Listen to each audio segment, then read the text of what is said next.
Like Saturdays in the rocket summer, blue skies in the morning's air, oh.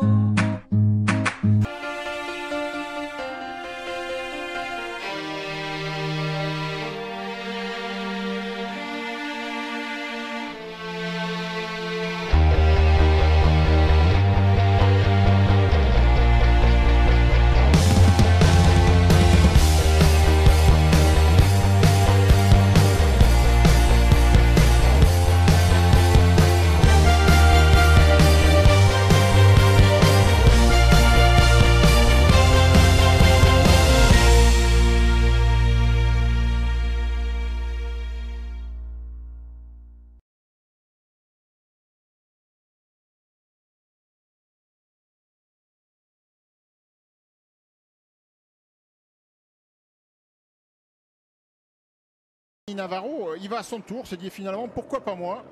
Contador semble coincer un tout petit peu. C'est le 6e du général, hein.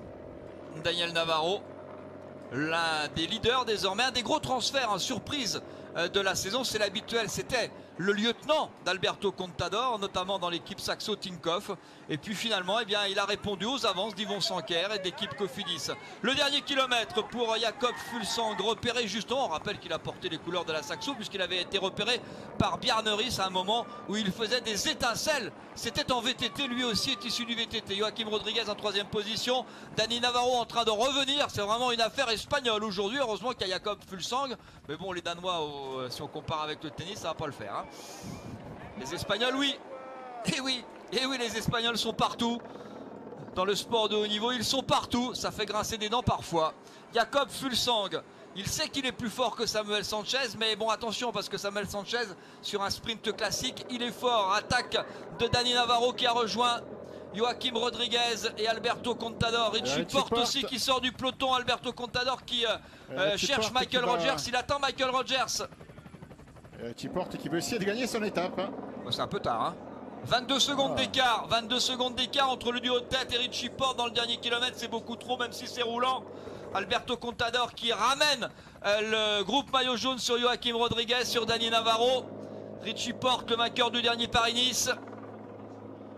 Mais ça va jouer entre les deux, entre Jakob Fuglsang et Samuel Sanchez. Attention Thierry qui ne se regarde pas les deux, hein. Faut pas se regarder, hein.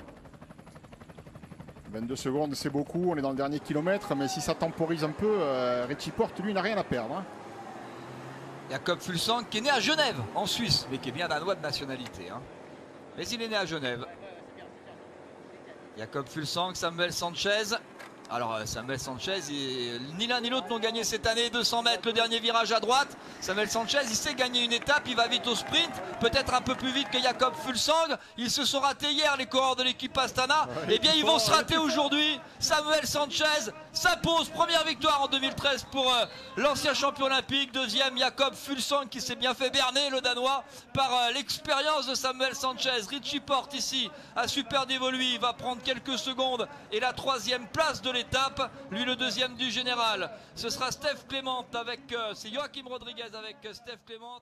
Il y en a un qui le prépare, c'est Vincenzo Nibali, alors qu'un autre Italien est parti pour une victoire de prestige, alors que Michael Rogers a perdu et la 3e place du classement général, malgré l'appui d'Alberto Contador et de Marquis qui s'arrache, hein. Ouais, il est à plat ventre sur le vélo, c'est vraiment au courage pour une victoire de prestige, il la mériterait parce qu'il y a été dans le bon coup. Oh, il met le grand plateau là.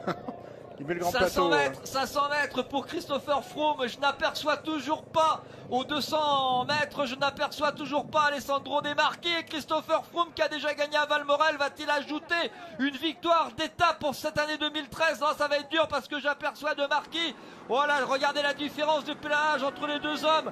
De Marchi ou Christopher Froome pour une 9e victoire qui en fait emmène Richie Porte. Mais Richie Porte n'est pas assez fort dans ce final, il n'est pas assez costaud. Et De Marchi va s'imposer, il est là, il surgit, il se retourne. Et là, il sait qu'il a gagné parce que c'est un tout petit peu moins difficile. Et puis là, les ailes qui se sont déployées. Le voilà, Alessandro De Marchi, le coureur italien de l'équipe Cannondale, a essayé hier, il a échoué. Et bien aujourd'hui, Arezzo, lui qui n'est pas forcément un grand grimpeur, réussit une belle performance et remporte une victoire de prestige au bout du bout de l'effort. Ah oui, c'est vérifié ça. Il est allé au bout, il est parti. Ah oui, il a fait 20 mètres, il s'est arrêté, faut le pousser. Mais belle victoire de prestige. Alors qu'au sprint maintenant, on termine Christopher Froome. Voici le vainqueur du Dauphiné 2013, le Britannique Christopher Froome, deuxième de l'étape. Et avec Andrew Talansky qui s'est refait une santé sur la fin du Critérium du Dauphiné, lui qui était dans le dur. Richie Porte est quatrième à 30 secondes. Il a fait ce qu'il a pu. Jakob Fuglsang est cinquième. À part le mettre sur le porte-bagages, il ne pouvait pas faire davantage. Attention, parce que là, maintenant, on va commencer à regarder pour le classement général. Parce que 1, Froome, 2, Porte. Voici l'arrivée du Hakim Rodriguez avec Alejandro Valverde.